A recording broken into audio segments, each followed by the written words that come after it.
قرآن مجید میں اللہ تعالیٰ فرماتے ہیں کلوا واشربوا ولا تسرفوا انہ لا يحب المسرفین، الاعراف 31۔ کھاؤ پیو لیکن اسراف نہ کرو کیونکہ اللہ اسراف کرنے والوں کو پسند نہیں کرتا۔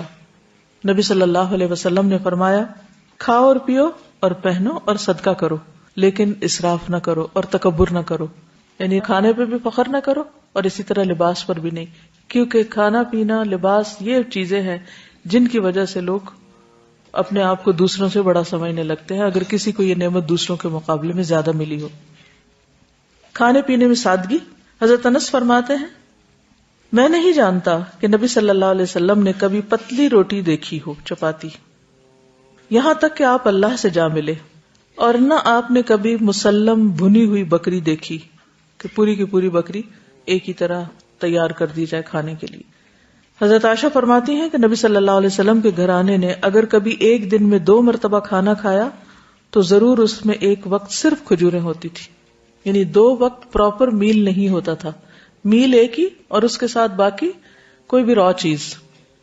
ہمارا 3 وقت کا کھانا تو وہاں 1 وقت کا کھانا۔ ایک اور حدیث میں آتا ہے، صحیح بخاری کی روایت ہے، آل محمد صلی اللہ علیہ وسلم کبھی پے در پے 3 دن تک سالن کے ساتھ گیہوں کی روٹی نہیں کھا سکے، یعنی 3 کنزیکٹیو ڈیز ایسا کھانا نہیں ملا یہاں تک کہ آپ اللہ سے جا ملے۔ اسی طرح یہ ہے کہ جسمانی ضرورت مثلا قد کاٹ، عمر، کام کاج کی نوعیت کے اعتبار سے بھی غذا کا تعین کرنا چاہیے اور اس کی مقدار کا بھی۔ اسی طرح سادہ اور متوازن غذا زیادہ بہتر ہے۔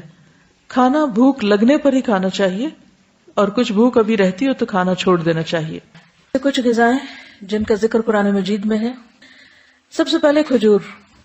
اس کے اندر ایسے اجزاء پائے جاتے ہیں کہ اگر آپ 1-2 کھجوریں بھی روزانہ کی کھا لیں تو جسم کی دردیں جس کا اکثر لوگ شکار رہتے ہیں، یا پھر بڑھاپے میں بہت سی چیزوں کی جب کمی ہو جاتی ہے جسم کے اندر تو بہت سے لوگ صرف دردوں کی شکایت کرتے ہیں، تو اس میں بھی اس کا بہت فائدہ ہے۔ نبی صلی اللہ علیہ وسلم نے فرمایا جس گھر میں کھجور نہیں وہ اس گھر کی مانند ہے جس میں کوئی کھانا نہیں۔ کھجور نہیں تو سمجھے کچھ نہیں دوسرے لفظوں میں۔ اور آپ کو معلوم پاکستان میں اعلیٰ قسم کی کھجوریں پیدا ہوتی ہیں۔ حضرت عائشہ فرماتی ہے کہ رسول اللہ صلی اللہ علیہ وسلم نے فرمایا اے عائشہ جس گھر میں کھجور نہ ہو وہ گھر والے بھوکے ہیں، اے عائشہ جس گھر میں کھجور نہیں وہ گھر والے بھوکے ہیں۔ آپ نے 2 یا 3 مرتبہ یہ بات فرمائی۔ تو کیا کرنا ہے؟ کرنے کا کام کیا؟ کھجوریں لا کے رکھنی ہے۔ جب کچھ اور نہ کھانے کو ملے تو صرف کھجور ہر چیز کی کمی پوری کر دیتی ہے۔ کھجور کے ساتھ ککڑی کا استعمال، عبداللہ بن جعفر کہتے ہیں کہ میں نے نبی صلی اللہ علیہ وسلم کو تازہ کھجور ککڑی کے ساتھ کھاتے دیکھی، یعنی اگر آپ کھجور کے ساتھ کھیرا شامل کر لیں، بس صبح میں اگر آپ نے دودھ کھجور لیا اور اگر صبح نہیں آپ کھاتے دوپہر میں لیتے ہیں تو بہترین سنیک ہے، دوپہر کے کھانے کا کام کر سکتے۔ حضرت عائشہ کہتی کہ میری والدہ مجھے موٹا کرنے کی تدبیر کرتی تھی تاکہ میری رخصتی کر کے رسول اللہ صلی اللہ علیہ وسلم کی خدمت میں روانہ کرے، لیکن یہ مقصد کسی تدبیر سے حاصل نہ ہوا۔ حتیٰ کہ میں نے کھجوروں کے ساتھ ککڑی کھائی تو میں انتہائی متناسب انداز کی فربہ ہو گئی، یعنی کہ اچھی فزیک ہو گئی۔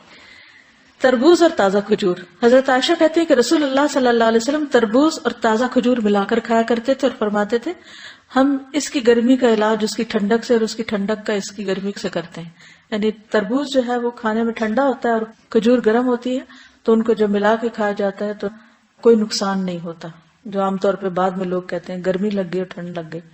ایک صحابی سے مروی ہے کہ نبی صلی اللہ علیہ وسلم نے کچی اور پکی کھجور اور کشمش اور کھجور سے منع فرمایا، ان کو جمع نہیں کرنا چاہیے کیونکہ کشمش جو ہوتی ہے وہ بھی گرم ہوتی، اور اگر کھجور کھائیں تو ان 2 چیزوں کو ملائیں نہیں، یعنی اگر آپ کو کھانا بنا رہے ہیں کچھ، کیونکہ ہمارے یہاں بعض ریسیپیز ایسی ہوتی ہے کہ اس میں دنیا بھر کی چیزیں اکٹھی کر دی جاتی ہیں تو بعض اوقات تو صحت کے لیے نقصان دہ ہوتی ہیں۔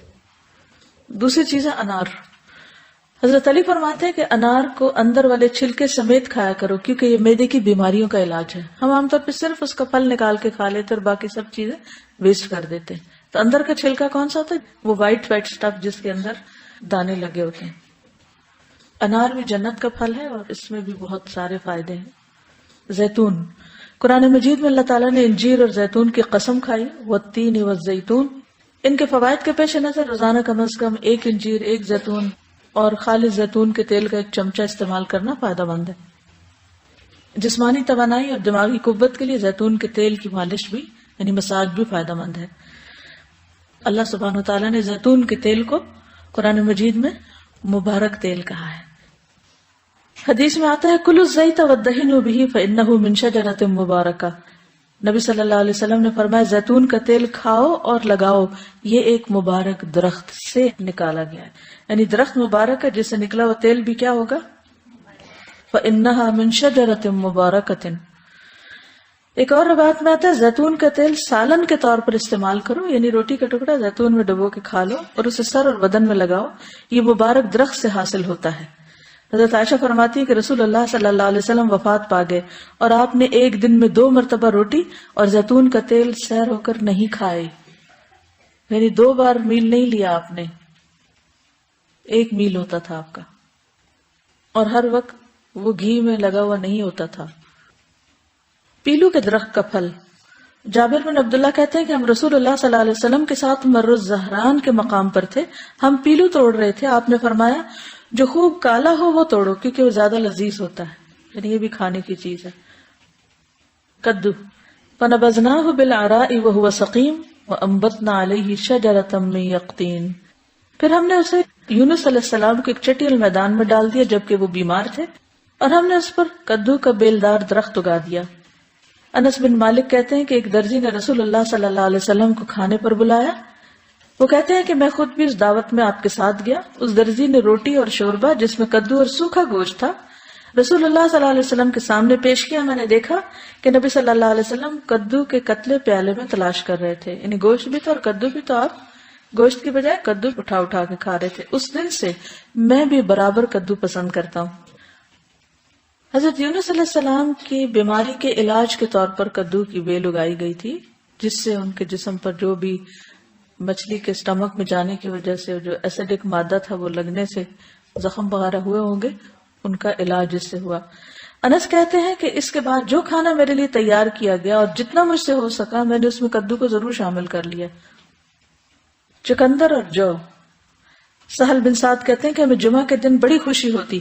ہماری ایک بوڑھی خاتون تھی، وہ چقندر کی جڑیں لے کر اپنی ہانڈی میں پکاتی، اوپر سے کچھ جو کے دانے اس میں ڈال دیتی.